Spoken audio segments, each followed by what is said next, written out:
ช่องระฆังทองสวัสดีค่ะคลิปนี้มาดูแนวทางลาวพัฒนาของเจนุกบารมีมหาเฮงนะคะฉบับนี้เป็นแนวทางประจำวันที่ 28 สิงหาคม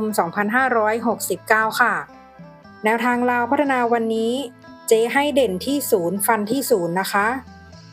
07 02 08 09แนวทางโดยเจนุบารมีมหาเฮงค่ะฉบับนี้เจจะเน้นเป็นชุด2ตัวนะคะ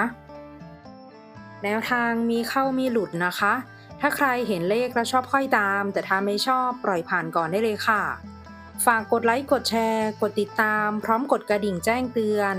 เพื่อที่จะไม่พลาดคลิปใหม่ๆจากช่องระฆังทองด้วยนะคะขอบพระคุณทุกท่านที่เข้ามารับชมค่ะ